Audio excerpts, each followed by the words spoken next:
Lord, ang dalangin ko po yung mensaheng ito ay maging timeless. Allow us to be an open vessel, O God, to receive your word. That even those who will be rewatching this 5 years from now will find this message, O God, relevant in their lives. So I pray that you will divide this message into millions of different ways so that each and every one of us will benefit from it. We love you, Jesus. In Jesus' name we pray. Amen. Inhale tayo. Inhale. And then exhale. Yung exhale natin dahan-dahan. Inhale. Exhale. Let us settle down. Let us read Mark chapter 8 verses 22 to 25. They came to Bethsaida, and some people brought a blind man and begged Jesus to touch him. He took the blind man by the hand and led him outside the village, where he had spit on man's eyes and put his hands on him.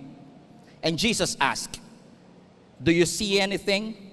By the way, in case you missed, pagkatapos duraan yung kanyang mata, ang sabi ni Jesus, "Do you see anything?" And he looked up, verse 24, and said, "I see people, but they look like trees walking around." Once more, Jesus put his hands on a man's eye, and his eyes were opened, and his sight was restored, and he saw everything clearly. Pinamagatan ko po ang mensaheng itong, not yet is not late. Sabi mo sa katabi mo, not yet is not late.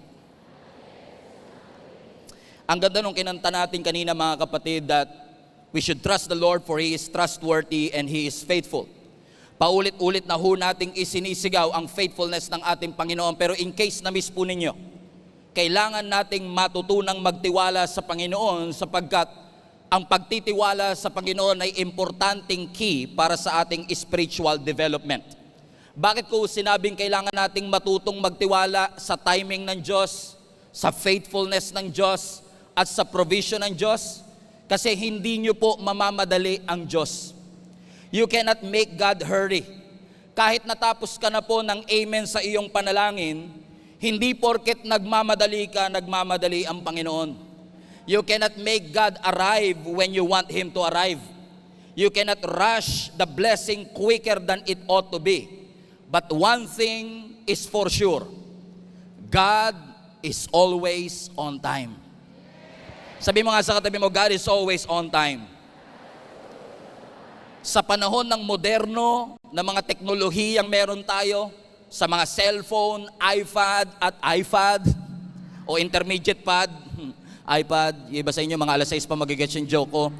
Sa panahon ng iPad, ng iPhone na puro I at puro self, sa panahon ng modern technology and digital society, parang tinatanggal ng modernong teknolohiya yung salitang mag-antay sa ating vocabulary. Sapagkat parang lahat na lang pwede nating madaliin, lalo kapag may pera ka. Napansin nyo ba minsan yung pagdami ng pera mo, tinatanggal yung patience sa puso mo? Kasi kapag may pera ka, kaya mong i-accelerate ang lahat ng bagay. Kaya minsan, kahit Kristiyano na tayo na dapat marunong tayo mag-antay at magtiwala sa Panginoon, parang tinatanggal nung ating pera, ng ating achievement, nung ating experiences, yung salitang mag-antay sa ating vocabulary. Hindi naman ako hypocrite. Ako mismo na nagsasalita sa harapan po ninyo, hindi rin po ganun ka-patient katulad ng inaasahan ninyo. Kanina nga lang, bago pumasok dito, yung iba sa inyo, impatient na, gustong-gusto nyo nang pumasok. Sabi mo sa katabi mo, parang papunta na si pastor sa'yo. Lahat po tayo, mga kapatid, we don't want to wait. We hate to wait. Kapag natatraffic tayo, kapag pumipila tayo sa cashier sa grocery, kapag tayo ay pumipila sa doctor's appointment, umuugong ako dito, anak, pasuyo. Kapag tayo ay nakikinig ng Word of God, gusto nating madaliin ang lahat ng bagay.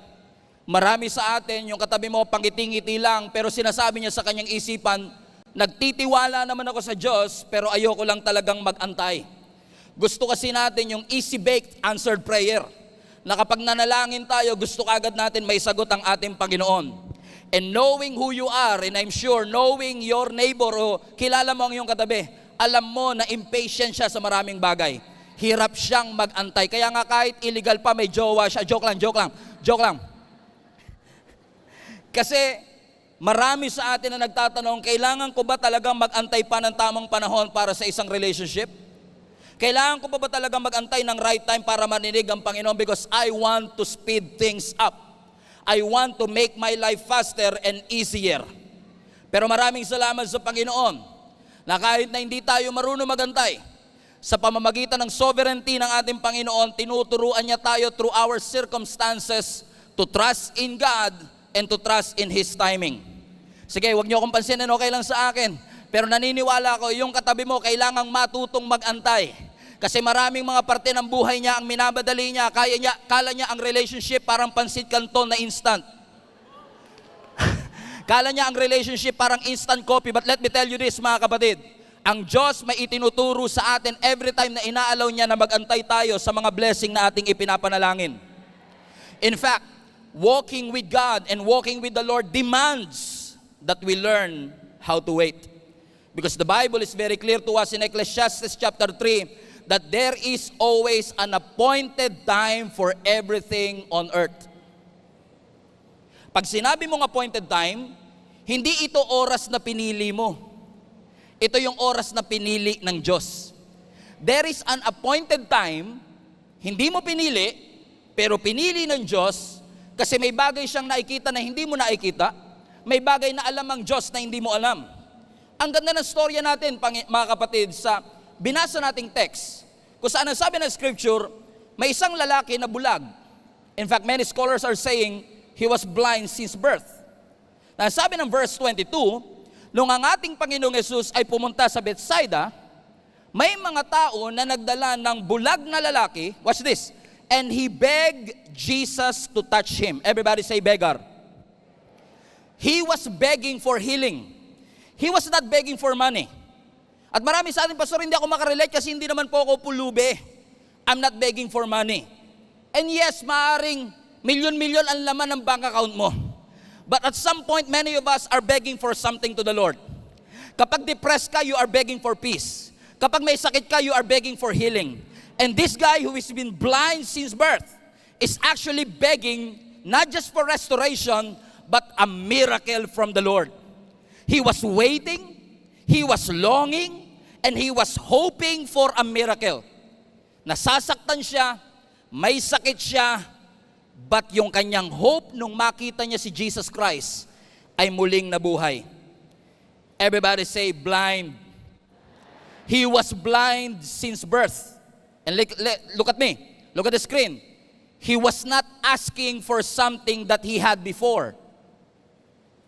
He was asking for something that he've never had before.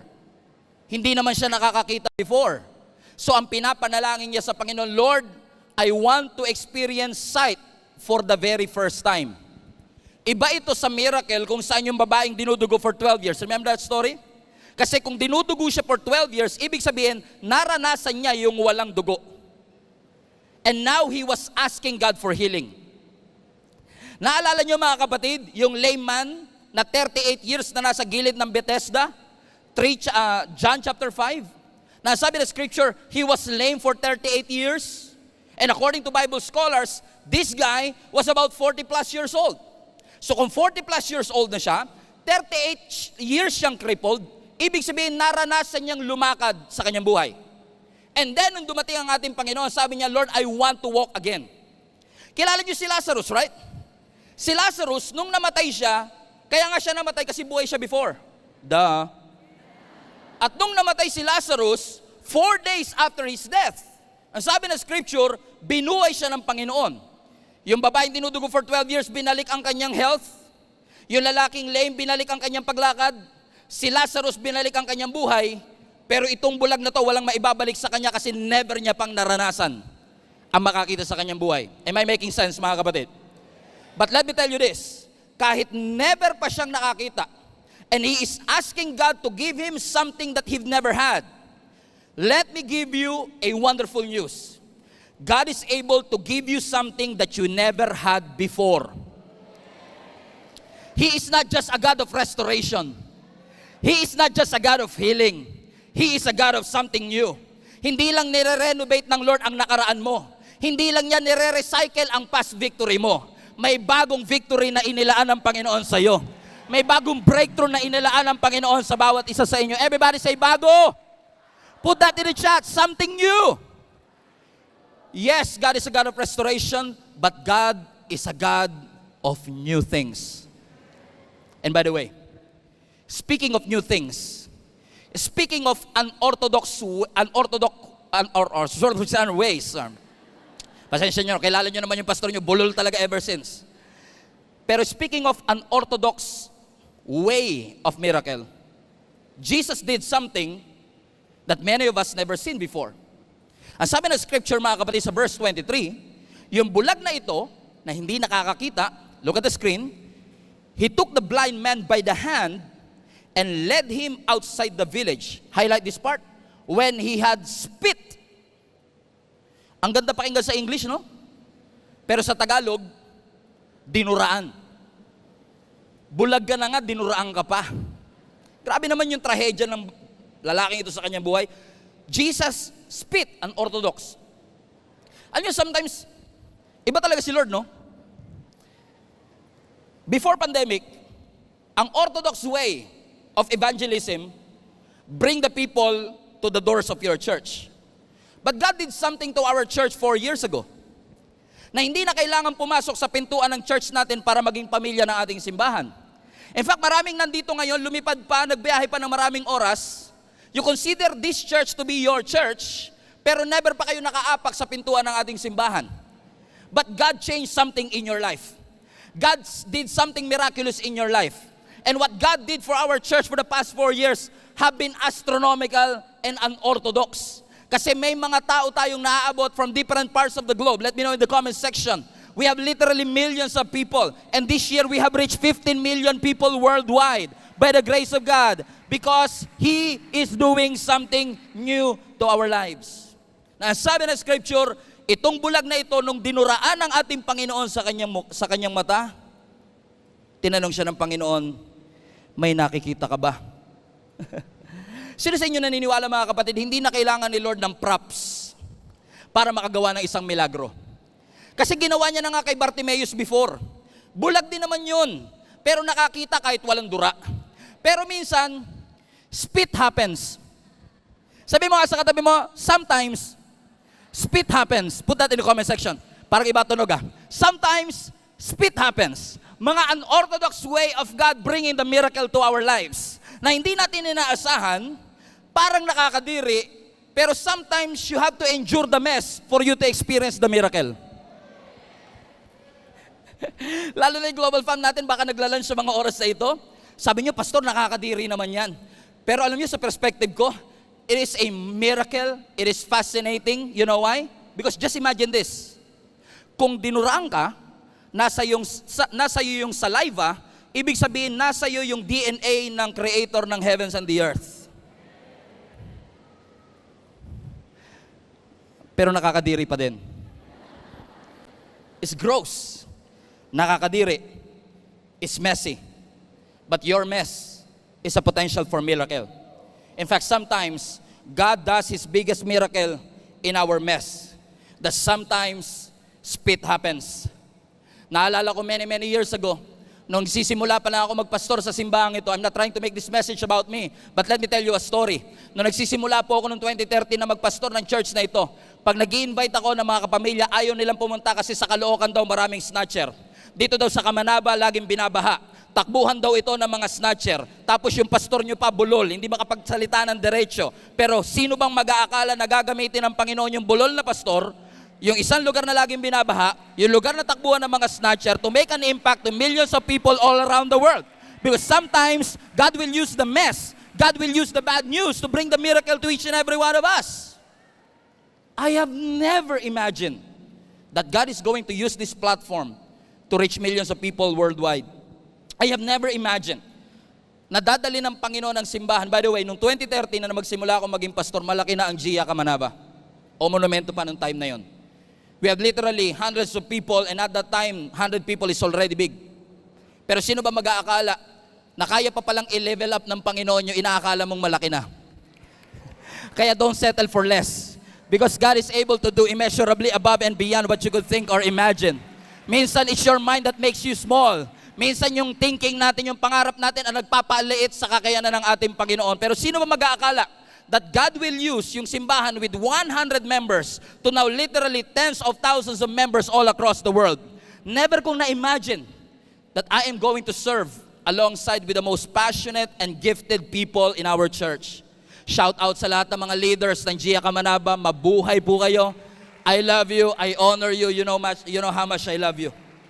I have never imagined that God is going to use our platform, my voice, to be able to bless somebody, and that God will use this platform to minister to families all across the world.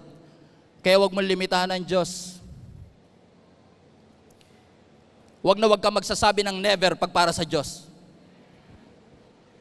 Wag ka magsasabing never na akong gagraduate. Never na ako magbabago. Never na ako magiging successful. Never na, I will never make it. I will never be happy. I will never be loved. I will never recover. Never na ako makakatayo uli. Sino sa inyo nasabi niyo yung mga never sa inyong buhay? But I want to introduce to you another never. Munti ko na pamagatan tong another never. Kasi maaaring sinasabi mo, I will never be happy. I will never make it. I will never change. And I will never be successful. But let me introduce you another never. Never na ako magdududa sa kakayanan ng Diyos. Never na ako magmamadali sa sagot ng Panginoon. Never na ako matatakot na mangarap ng malaki kasi alam kong kasama ko ang ating Panginoon. Never na ako magdududa sa kamay at kakayahan ng ating Panginoon because if God did it for this church, He can do it for you. If God did it for me, He can do it for you. And if God did it before in your family, guess what? He can do it again. Because our God is faithful and He is the same yesterday, today, and forever. Ikaw lang po, public service announcement, ikaw lang po yung limited, hindi si Lord. Si Lord hindi po siya limited. Tayo ang limited. Tayo ang finite. Pero ang Diyos natin, infinite. O para mas rhyme, infinite. He is an infinite God. Walang limitation sa Panginoon. In fact, walang mahirap sa Diyos. Si Jenny, umiiling sa akin kagabi, yung pinakamagandang babae sa balat ng lupa, by the way. Baka naman umangal pa kayo. Ilang taong ko nang dinideclare yan. Okay? Si Jenny, nandito siya sa front row. Si Jenny, ang pinamaganda babae sa balat ng lupa. Dumadaing siya sa akin kagabi. Sabi niya, Be, tawagan kasi namin, Be. Siya, Bay, ako, B. Baby. Yung nag-exhortation ng giving. Yung iba sa inyo, hindi kayo makapaniwala na kapang-asawa yung mukhang to ng ganun mukha, di ba?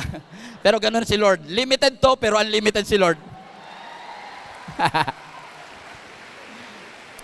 Dumadaing si Jenny sa akin kagabi, sabi niya, Be, ang sakit ng tagiliran ko, umaabot hanggang likod, baka meron akong sakit. Sabi ko sa kanya, gaano ka sakit? Kasi ganun tayo naman. Evaluate mo from 1 to 10. 10 is the highest, 1 is the lowest. Hindi niya masagot. Diba pag tinatanong mo, tingnan mo yung katabi mo, kung i-gauge mo siya kung gaano siya kaganda on a scale of 1 to 10.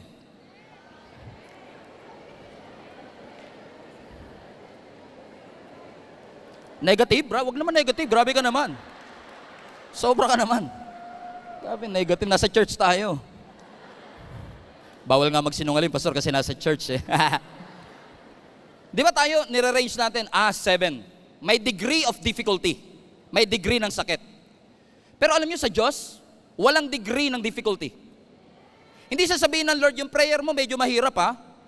Pwede mabigyan mo ko ng 1 month para ma-process ko yan, mapatawag ko mga 7 anghel para matulungan tayo. Sa Panginoon, walang degree of difficulty. When God says it is done, consider it done. When God says it is accomplished, consider it done. Kasi sa Panginoon, walang level of difficulty. Hindi niya sasabihin sa iyo, alam mo yung prayer mo, palaki ng palaki habang tumatagal ha. Dati pinagpe-pray mo lang, makakain kayo ng tanghalian, ngayon pinagpe-pray mo na bagong kotse. Tapos pinagpe-pray mo na ngayon yung swimming pool sa backyard ninyo, sana all. Ang Diyos walang degree of difficulty. Huwag kayong matakot na humingi sa Panginoon. Huwag kayong matakot na mangarap para sa Diyos. Huwag kayong matakot na lumapit sa ating Panginoon. Lagnat man yan o cancer. Nothing is too difficult for thee. Ang sabi ng Panginoon, I am God and I change not. At kung ang Diyos nagpapagaling noong 2013, ang Diyos nagpapagaling pa rin po ngayon. At kung ang Diyos nagpapagaling noong 1990s, ang Panginoon nagpapagaling pa rin po ngayon kasi ang Diyos natin ay hindi nagbabago. He is the same yesterday, today, and forever. Walang degree ng difficulty So spit happened. Psh! Halatang di nakikinig Ang sabi na scripture. Let's go back to verse 23. He took the blind man by the hand, led him outside the village, and when Jesus had spit on a man's eye, he put his hands on him, and Jesus asked, do you see anything? Look up. I see people. They look like trees walking around. Verse 25. And once again, Jesus put his hands on a man's eye, and then his eyes were opened, and his sight was restored, and he saw everything clearly. Palapakan natin Panginoon. You know, sometimes spit happens, but let me tell you this. Kapag hinawakan ng Diyos ang anumang circumstance ng iyong buhay, alam ko nagre-recover ka pa lang sa bagyo. Alam ko nagre-recover ka pa lang sa loss. Alam ko nagre-recover ka pa lang sa pagkabaon mo sa malaking utang. Alam ko nagre-recover pa lang kayo sa matinding pinagdaanan ninyong pamilya. But let me tell you this. When spit happens, you will realize that nothing shall be impossible with the Lord. Sometimes you have to endure those pain. But even when you go through the fire, ang pangako ng Panginoon, you will not be burned. That even when you go through the waters, you will not be drowned. That even when you go through things, He will never leave you and never forsake you. Because God is able, and guess what? God is willing. But even if He doesn't do it for us, naniniwala tayo na ang Diyos natin is not just a God of miracle. Ang miracle, hindi lang gumaling ka. Yung hindi ka nakasakit, miracle din yun ng ating Panginoon that He sustained you through and through. And He is able to do immeasurably above and beyond what you could think or imagine. Unorthodox. Everybody say unorthodox. Kakaiba ang pamamaraan ng ating Panginoon. And speaking of pamamaraan, I remember the story of the first miracle of Jesus Christ turning water into wine. Na sabi ng scripture, si Jesus kasama ang kanyang mga disciple ay inimbitahan sa isang kasal, which happens to be apparently the first miracle of Jesus Christ. Let's follow the story in John chapter 2 verse 1. Ang sabi dito, on the third day, everybody say third day. Bear that in mind. A wedding took place at Cana in Galilee, and Jesus' mother was there. Verse 2, Jesus and his disciples had also been invited to the wedding. Watch this, verse 3. But when the wine was gone, Jesus' mother said to Jesus, Anak, they have no more wine. Verse 4, Jesus to his mother, Woman, sino sa inyo kaya nyo sabihin nyo sa nanay ninyo na hindi kayo mababatukan? Sabi ni Jesus, Woman, why do you involve me? Jesus replied, highlight this part, my hour has not yet come. Hindi pa dumarating ang tamang oras. Jesus is and will always be the Son of God. Pero alam ng Diyos kung kailan siya lulugar. Think about this. Jesus at the wedding. Napansin niyo ba yung on the third day? Now usually ang mga weddings sa Jewish, usually 7 days. And for many years, I thought na yung sinabing third day is actually the third day of the wedding. But I found out in some digging na pag sinabi pala ng scripture nung John chapter 2 na at the third day, hindi yung third day ng wedding. Watch this. Third day, after tawagin ni Jesus yung kanyang mga disciples. So ibig sabihin, bago pa lang yung kanilang team, ang unang-unang pinuntahan ni Jesus, wedding. Now think about this. Hindi naman Bible scholar yung mga disciple ni Jesus Christ. Hindi naman yan magagaling sa theology. Kailangan niya ng training, right? Kailangan nila ng konting pag-aaral. Kailangan nila ng konting kaalaman mula sa Panginoon. And think about this. On the third day ng discipleship journey ninyo, sabi ni Jesus, inimbitahan ako sa kasal, sama kayo? Jesus and his disciples were at the wedding, knowing that Jesus' ministry is only 3.5 years. Hindi ba busy ang ating Panginoon? Lord, yung mga disciple mo, hindi yun mga Bible scholars. And apparently, kaya pala nandun si Jesus at ang kanyang mga disciple, they were invited. Everybody say invited. And think about this, yung inimbitahan, wala sa presidential table, normal na guest lang, pero apparently yung guest naging savior of the wedding. Kasi God did something that other people cannot do. He turned water into wine. And let me tell you this, mga kapatid, masusurpresa ka kung saan magpapakita ang Diyos basta imbitahan mo ang Diyos. The moment that you invite Jesus into your life, into your family, into your career, you will be surprised. na kapag inimbitahan mo ang Panginoon, He will show up. He is omniscient after all. Alam niya ang lahat ng bagay. And I know what you're asking in your mind. Kung talagang omniscient ang ating Panginoon, Pastor, bakit naubusan ng wine? Di ba kung talagang omniscient ang Diyos, di dapat may dala na kagad siyang wine nung papunta pa lang siya kasi alam niyang mauubusan. Ako lang ba yung ganito mag-isip? Okay? At kung talagang omniscient ang ating Panginoon, bakit pa inantay ng ating Diyos na maubos yung wine bago siya kumilos? Kasi kung itutuloy natin ang story, mga kapatid, ang sabi ng verse 5, balikan natin verse 5. Let's read this. His mother said to his servant, do whatever he tells you. Verse 6. Nearby stood 6 stones of water jars, the kind of used for Jews for ceremonial washing, and each holding from 20 to 30 gallons times 6. Kayo na lang bahala. Verse 7. And Jesus said to the servants, fill the jars with water. So they filled this to the brim. Unorthodox again. Kung talagang gusto ni Lord na magkaroon ng wine, at least man lang sana, yung pinalagay ni Lord, hindi tubig, kundi grapes. Kasi yun yung pinakamalapit sa wine. Pero nung naubusan sila ng wine, yung kanyang nanay lumapit sa kanya. Ang sabi niya, anak, wala silang wine. Ang sabi ni Jesus, woman, my hour has not yet come. Alam ni Jesus na ubos na yung wine. Pero ang sabi ni Jesus, not yet. Parang wala na akong kausap pa. Kasi kung talagang omniscient si Lord, hindi niya na dapat inayaan maubos, di ba? Ba't kaya minsan nahayaan pa ng Lord masaid bago siya kumilos? Yung earthly wine was gone, tapos tsaka pala magsisimula. Alam mo, may tinuturo Panginoon talaga sa atin eh.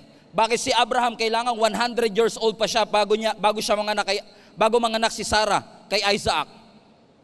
Bakit si Moses nag-antay pa ng 40 years in the wilderness bago nila mapasok ang promised land? Bakit kaya si David nag-antay pa ng 20 years bago siya makaupo sa trono? Bakit kaya ang ating Panginoon nag-antay pa ng 30 years bago siya magsimula ng kanyang ministry? Bakit minsan inaalaw ng Panginoon na ubus na bago siya mag-supply sa atin? Lord, pwede ba tulungan niyo po kami habang hindi pa po maintaining balance yung aming bank account, mag-supply ka na po, pero minsan nahayaan ng Panginoon kahit yung maintaining balance, ma-withdraw mo?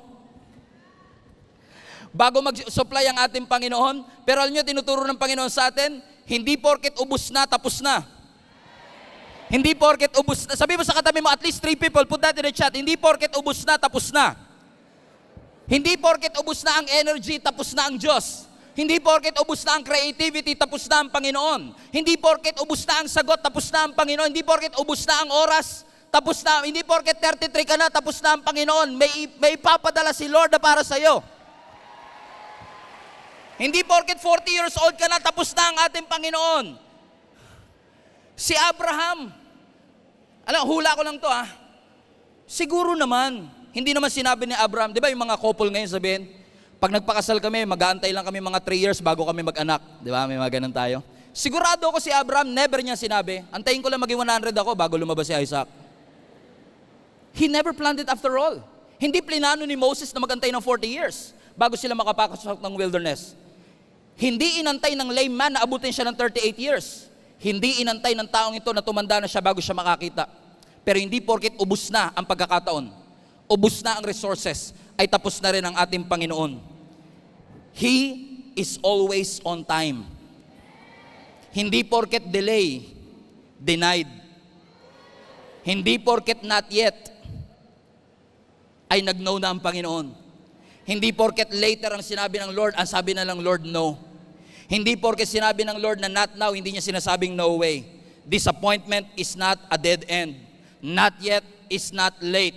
Because God is always on time. Public service announcement, in case nakakalimutan mo, ang Diyos natin ay namumuhay sa ibang time zone. At ang Diyos natin ay hindi nakakalimot. Sabi ni Mary, wala nang wine, mapapahiya tayo rito. Si Lazarus nag-antay pa ng 4 days nakahiga sa tomb. Sabi niya, Lord, kailan ka darating? 4 na araw na po ako dito. Pero sometimes iaalaw ng Panginoon yung tingin ng taong delay. Para makita natin na sa pananaw ng tao tapos na. Sa pananaw ng tao hindi ka na maka-graduate. Sa pananaw ng tao, hindi ka gagamitin ng Panginoon. Sa pananaw ng tao, sinabi sa akin, wala kang mararating, wala kang talento, alien, mongoloid at pamilya ng mga Sorais. Sasabihin ng ibang tao sa iyo, wala kayong mararating, pero minsan iaalaw ng Panginoon na pumunta ka sa pinakasaid para makita mo yung Diyos na kaya magtawid sa iyo. Kasi, kung mababa pa lang yung level ng wine, ni-rescue na sila ng Panginoon, ang glory na sa couple. Sasabihin nila, ang galing ng couple, no? Nag-provide sila ng wine. Pero minsan iaalaw ng Panginoon na masaid mo na para malaman mo at maisip mo. Hindi galing mo ang nagdala sa iyo dyan. Hindi edukasyon mo ang nagdala sa iyo dyan.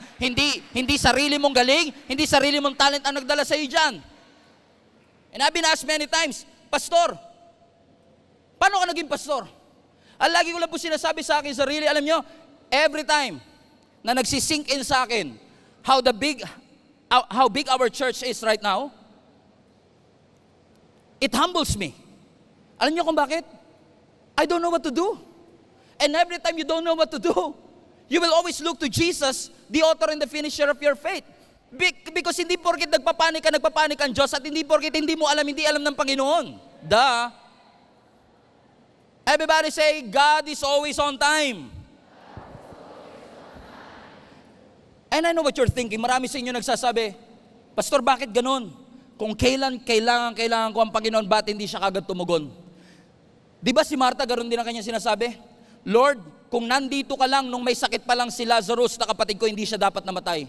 Lord, kung nirescue mo lang sana kami, hindi sana ako nag-quit. Pero bakit kung kailan malapit na ako mag-quit? Bakit kailangan kung pakiramdam ko that I don't have what it takes, tsaka ka po darating sa aking buhay? You know, one thing I've realized in 24 years of ministry, kapag late sa pananaw natin, ibig sabihin, test ng Lord. If it's late, it's a test. Put that in the chat.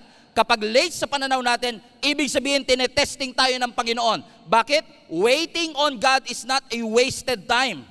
While we wait, God wants us to be purposeful. Because you know what? What makes our faith anti-fragile is not our ability to wait, but it's our attitude while we wait. What is your attitude while you are waiting for that miracle? And can I just say this to you? Nung 4 years at 5 years ng church, nandito sila at si Jenny. Sayang wala si JM, pero kung nandito siya, he will say the same thing. Nung nagpipray kami sa Panginoon 4 years ago, 5 years ago, this is already what we've been praying for. Sinasabi namin sa sarili namin na Lord, maraming salamat for the effort and the sacrifice and the dedication of the leaders of our church. Pero bakit parang walang breakthrough? Bakit hinahayaan mo, Panginoon, na mahirapan kami? Na parang pakiramdam ko, walang epekto ang lahat ng aming ginagawa. Alam mo, sabi lang ng Panginoon, ngayon, na-realize ko, hindi porke sinabi ng Lord 5 years ago na not yet, ay hindi ibig sabihin hindi natutugon ng Panginoon. And right now, I want to thank the Lord na hindi niya binigay sa akin yung blessing o yung ganitong responsibility 5 years before. Kasi kung binigay ng Panginoon 5 years before ito, nung dumadaan ako sa depression, I will never make it. But I want to thank the Lord for all the great things that He has done. Inalaw niya na dumaan ka sa depression, inalaw ng Panginoon na dumaan ako sa hirap, inalaw ng Panginoon na matuto kami, inalaw ng Panginoon na makita namin ang mga bagay na hindi namin makita para ipakita ng Panginoon ang kaya niyang gawin kapag marunong kang mag-antay at magtiwala sa ating Panginoon. Sabi nga po sa Bisaya, salig sa Ginoo sa tibuok mong kasing-kasing. Ibig sabihin, trust the Lord with all your heart and lean not on your own understanding. Padayon gyud. Sabi mo sa katabi mo, magtuloy ka kapatid. Kasi kapag may purpose ka, hindi nakakapagod. Kapag may purpose ka, infinite ang stamina mo. Unfortunately kasi for many of us, ang gusto lang natin sa buhay sumaya. Nakalimutan natin maging purposeful. Anyo mga kapatid, kung ang gusto lang ng Panginoon lagi by the way, if you are looking for a comfortable church, this is not the church for you. Because our leaders will keep on pushing you forward to do what God has called us to do. To go to bear fruit and to have our fruits remain. Para punuin ang langit para sa kanyang kalwalatian. And it is fulfilling to be able to be used by God sa journey na ito kasama ang ating Panginoon. Pero hindi lahat ng journey natin, hindi lahat ng parte ng buhay natin masaya. Kung ang habol lang nating kasiyahan, hindi natin kailangan ng Diyos, clown lang pwede na. Pero minsan iaalaw ng Panginoon ng kalungkutan ang paggawala. Kasi sa totoo lang, marami sa atin nakangiti pero empty. Malaki ang bahay pero may kulang. komportable ang buhay pero parang may mali. Pero kapag ikaw ay purposeful sa gustong ipagawa ng Panginoon sa iyo, infinite ang iyong stamina. Ang sabi ng Habakkuk chapter 1 verse 2, Prophet Habakkuk prayed to the Lord, Lord, how long? I don't know who is this for. Baka mamaya, yung katabi nyo, hindi naman nag-aantay sa Panginoon, but time will come na itetest ng Panginoon ang endurance mo at ang patience mo at ang faith mo sa ating Panginoon. At maaaring ma-pray mo rin ang prinay ni Prophet Habakkuk. Kilala nyo ba si Habakkuk? Si Prophet Habakkuk, siya yung propetang mahaba magluto.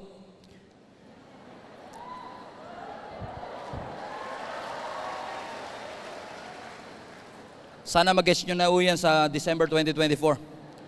Ang sabi ni Prophet Habakkuk, habang nagluluto siya, joke.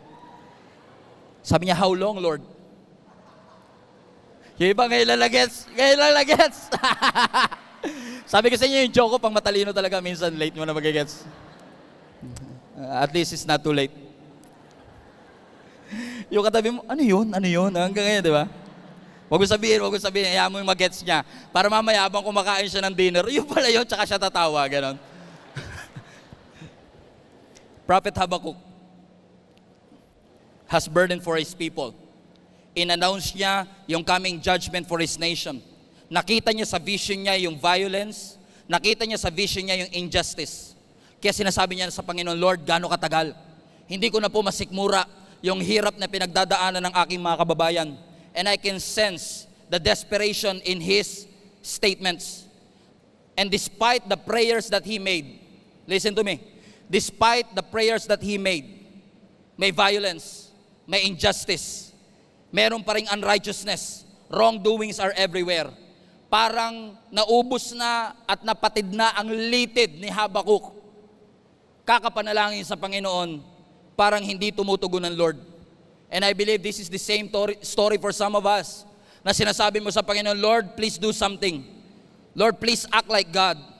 Tuloy natin yung verse 2, how long, Lord, must I call for help, but you do not listen? Sino sa inyo nakakaramdam na parang ang Panginoon hindi nakikinig sa atin? Na parang He is taking longer than He should. Ang sinasabi ni Prophet Habakkuk, matagal ako nagsasalita, matagal ako nananalangin, pero parang hindi ako naririnig ng Panginoon. And mind you, hindi nananalangin ng selfish prayer si Habakkuk. Hindi siya nagpe-pray na maging famous siya. Hindi siya nagpe-pray na maging influencer siya. Hindi siya nagpe-pray na maging successful siya. Hindi siya nagpe-pray na magkaroon siya ng malaking bahay o magkaroon ng mamahaling sasakyan. Ang pinagpe-pray niya yung kapakanan ng kanyang mga kababayan. And that is an unselfish prayer, and yet, hindi tumutugon ang ating Panginoon. Sinasabi natin, prayer changes everything. Pero pag sinabi mo yan kay Prophet Habakkuk, parang prayer changes nothing. Bakit parang yung prayer ko hindi sinasagot ng ating Panginoon? And then, in the midst of his doubt and complaining, God answered him. And I believe this is an answer of the Lord for you. Ang sabi ng verse 5, the Lord replied, GSMNB Global Family, watch this. Look around at the nations. Look and be amazed. For I am doing something in your own day. Something you would not believe even if someone told you about it. So hindi porket wala ka nakikita, walang ginagawa ang Diyos. In fact, ang sabi ng Scripture, prepare ng Panginoon yung isang bagay na kapag nangyari sa iyo at kuwenento mo, hindi sila maniniwala. May mga pangyayaring ganun ba sa inyong buhay? Na nung kuwenento mo, sabi niya, hindi totoo yan. Pag kuwenento mo na, alam mo ba, Gia Kamanaba, 11 years, and it has reached more than 30 countries, and it has reached tens of thousands of people for the glory of God. Church planter ako for many years. It never happened before. Pero may gagawin ang Panginoon sa ating simbahan, sa iyong pamilya, sa ating buhay, na kapag kinukwento natin, hindi sila maniniwala because it's too good to be true. But let me tell you this, yung katabi mo ngayon is a proof that nothing shall be impossible with the Lord. Itong simbahan na ito is a proof that nothing is too difficult for our God. Yes, heartbroken ka. Yes, masakit ang nararamdaman mo. Yes, umiiyak ka. Alam niyo ba ibig sabihin ng Habakkuk? Hindi mahaba magluto. Ang ibig sabihin ng pangalang Habakkuk, tingin kayo sa akin, tingin kayo sa screen, ang ibig sabihin ng pangalang Habakkuk, kapit na kapit. Ay, wonder ilang kayo sa mga global family natin yung Habakkuk. Kapit na kapit sa mga pangako ng Diyos. Kapit na pakapit sa mga mensahe at sa salita ng ating Panginoon. That even when you go through the valley of the shadow of death, kakapit ako sa ating Panginoon. Because I know that weeping may endure for a moment, but His grace and His joy will last for a lifetime. Pastor, you don't understand. What if I break? If you break, God will fix you. Pastor, what if I crash? If you crash, God will build you up. He is able to do immeasurably above and beyond. Huwag ka matakot sa kayang gawin ng Panginoon. Sumunod ka lang. Hindi nating trabaho ngayong intindihin. Hindi natin trabaho ngayong mag-complain. Hindi natin trabaho ngayong magduda. Ang trabaho natin, sumunod sa ating Panginoon. And if God said it, we will do it. Let us do it. Magpakatatag kayo. Alam nyo ba mga kapatid, lagi kong sinasabi sa lahat ng mga volunteers, sa lahat ng mga lumalapit sa akin, stay strong. Tinatag na nga nila ako, si Pastor, lagi yung stay strong, stay strong, stay strong. Ano ako bakit? Biblical yan. Gusto ng Panginoon magpakatatag tayo kasi ano man ang pinagdadaanan mo, nakangiti ka man ngayon, but it doesn't mean that you are not broken from within. There are a lot of people are smiling on the outside but really broken on the inside. They are successful on the outside, successful on social media, pero wala nang laman yung bank account nila. Akala nila steak ang laging kinakain, barbecue steak. Sarap naman. But God is able. Tingin kayo sa screen, and every word of it, namnamin ninyo. Hebrews chapter 10 verse 23. Tagalog para si Bir. Magpakatatag tayo sa ating pag-asa at huwag mag-alinlangan pa sapagkat tapat ang nangako sa atin. Sino'y nangako sa'yo? Hindi ako against sa mga politician, hindi ko sinasabing lahat ng politician ganito. Pero hindi ba kayo na-amaze na kapag meron silang meeting de avance, ang mga tao, tingnan mo, ang mga politician nangangako, pag ako ang inyong inihalal, ipapagawa ko lahat ng mga kalsada. Health is my priority. You are my priority. Ang mga tao, tuwan-tuwa, palakpakan sila, sigawan sila. Nangangako pa lang yun, sumisigaw na. Pero ang Diyos, tinupad na yung pangako, hindi mo pa napansin.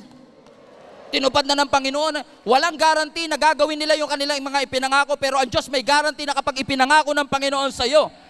Bakit masyado kang tahimik sa lahat ng bagay na ginawa ng Diyos? Hindi pa ba sapat ang buhay na meron ka? Hindi pa ba sapat ang mga kaibigang ibinigay ng Panginoon sa iyong buhay? He is able to do it. Buti pa sa iba lakas sa sigaw natin, pero sabi ng Panginoon, magpakatatag kayo. Hindi porke sinabi ng doktor wala ng pag-asa, mag-give up ka na. And we have a lot of people here, cancer survivors. Sumigaw kayo kung kayo ay cancer survivors, na sinustay ng ating Panginoon. That even when your business is going down, don't lose hope. Kahit pakiramdam mo limited, don't lose hope. Kahit may scarcity, don't lose hope. Omniscience is not your job. It's God's job. Our job is to obey. So, every time nasasabihin ng Panginoong not yet. In fact, kapag sinabi ng Panginoon na no, hindi niya sinasabing no dahil hindi niya kaya. Sinasabi ng Lord na no kasi hindi ka pa ready. He is trying to get you to get ready for all the blessings that God has done. And I would like to call our musicians here. Ibig sabihin, kapag ang Diyos nagsabi ng not yet, kapag ang Diyos nagsabi ng no, hindi siya rejection. God's no is not rejection. He's just saying, not yet. And when God says not yet, it's not late. God is preparing you for everything that He has prepared for you. It may look like it's over until it wasn't. It's not rejection. Nothing is obvious, but everything is changing if you will trust God. Kaya sabi ng Panginoon, punuin nyo, verse 8, draw out some of it. Take it to the master of the banquet. And they did so. And the master of the banquet tasted the water that had been turned into wine. He did not realize where it had come from, though the servants who have drawn the water knew. Then he called the bridegroom aside and said, everyone, bring out the choice wine first, and then the cheaper wine after the guests have had too much to drink. But you have saved the best until now. For many, many years, lagi ko sinasabing the best is yet to come. Paulit-ulit ko sinasabi, nilagay pa natin sa wall natin, the best is yet to come. But let me tell you this, alam ko marami nang ginawa ang Panginoon sa atin for the past 11 years, pero may sinave pa ang Panginoon sa atin. The better things, don't settle for less. The best is still yet to come. Ewan ko kung matutuwa ako, matatakot ako ang sabi ng nag-prophesy sa atin kanina. Dati pinagpe-pray natin libo-libo. Pero ngayon ipag-pray na natin at i-claim na natin, millions of people, God will do in our church, through your generosity, through your efforts, and you will see the greatness of God in your life. So every time you feel like it's not enough, give it to the Lord who is more than enough. The answer might be not now. Ang sagot ng Lord paaring hindi pa. Sabi ng Lord, hindi pa kita papagalingin. Ang sabi ng Panginoon, ang deliverance hindi pa ngayon, ang provision hindi pa ngayon. Pero Lord, kahit hindi pa ngayon, yung panalangin ko, yung pananampalataya ko, now. Because faith is the substance of the things that I hope for and the evidence of the things I don't see. So my faith is now, even though your answer is not yet. Maaring mabagal sa aking paningin, pero alam ko may tinuturo ang ating Panginoon because His faithfulness is infinite. Dear brothers and sisters, James 5, be patient as you wait, highlight this part, for the Lord's return. Consider the farmers who patiently wait for the rains in the fall and in the spring. They eagerly look for valuable harvest to ripen. As you wait, not yet, it's not late. As you wait, be expectant. As you wait, be joyful. As you wait, be hopeful. Because as you wait upon the Lord, there must be an expectation that something good is about to happen to you. Sino sa inyo mga expecting? Sino sa inyo nag-e-expect sa gagawin ng Panginoon sa kanyang buhay? Bigyan ko kayo ng pagkakataon para makita ng mga angel na nagtaas kayo ng kamay. Sino sa inyo ang expectant sa gagawin ng ating Panginoon? Yung marami sa inyo nag-e-expect, matagal na kayong buntis, hindi nyo palang alam. Kasi hindi pa kita. Pero hindi porket hindi kita, walang nangyayari sa loob. In fact, let me tell you this. Yung salitang as you wait is actually in the Greek word, parang buntis na nag-aantay ng paglabas ng bata. That as you wait, you cannot see what's inside the womb, but you know something is there. And you are expecting, kaya nga ang tawag natin sa English, I'm expecting. Ibig sabihin, at some point, after 9 months, nag-e-expect ka na yung tiniis mo, yung pinaghirapan mo, yung nagpalaki ng tiyan mo, suddenly, it will come out. And you are expecting sa gagawin ng ating Panginoon. And I believe with all my heart, hindi mo man nakikita ang mga bagay na ginagawa ng Diyos sa'yo. Hawakan mo na yung tiyan mo ngayon. Hawakan mo yung tiyan mo ngayon. Sabihin mo sa Lord, Lord, I am expecting. Katulad ng buntis, hindi ko nakikita pero alam ko nandito siya. Hindi ko nakikita pero alam ko lalabas na rin po ito. The breakthrough is in my womb. The healing is in my womb. The victory is in my womb. The harvest is in my womb. Kaya mga kapatid, let us shout unto God with a voice of triumph. Kasi alam natin, hindi pa man lumalabas, alam natin that something good is going to happen to us. That when we expect something from the Lord, sabi ng Lord, not yet, it's too early. Huwag mo madaliin. Pero hindi porke sinabi ng Lord na not yet, ay late ang ating Panginoon. Ang ating Panginoon is always on time. So every time na madidisappoint ka, marami sa atin, pag Monday, disappointed. And then boom, miracle happens. Suddenly, God answers our prayers. Marami sa inyo, for 12 years nag-aantay kayo, Lord, kailan mo kaya kami bibigyan ng anak? Kailan mo kaya kami, boom, bigla ka mabubuntis. For many years, you've been expecting, Panginoon, 25 years na po ako sa trabaho ko, hindi pa rin po ako napopromote. Every time papasok ka trabaho, disappointed ka, and then boom, bigla kang gugulatin ng Panginoon. I believe with all my heart sa 2025, maraming gugulatin ng ating Panginoon. Buntis ka na pala, hindi mo pa alam. Buntis ka na pala, hindi mo pa alam. And I want you, mga kapatid, to put your faith to the next level and say, Lord, I am expecting for all the great things that you have done. I am expecting kasi alam ko na ikaw ay Diyos na totoo sa iyong mga pangako. Salamat kahit hindi ako karapat-dapat, nilinis mo ang aking mga kasalanan. Salamat kahit hindi ko deserve, ikaw, Panginoon, na nagbigay sa akin ito. Because nothing shall be impossible with our God. How many among you are expecting for something good? Let's give Him some praise. Hello Global Family, thank you for watching. If this message have impacted your life, please consider subscribing. Let us know in the comments what God spoke to you today. Where are you streaming from? Or how can we pray for you? We pray in Jesus' name that we will continue to advance God's kingdom through the spreading of His Word through this online platform that we have. If you want to support the ministry of Jesus is Alive community, I want to encourage you to support financially and give. Go to our website, gsmnb.com/give, for you to know all the ways that you can support this ministry. I hope to see you soon. God bless you.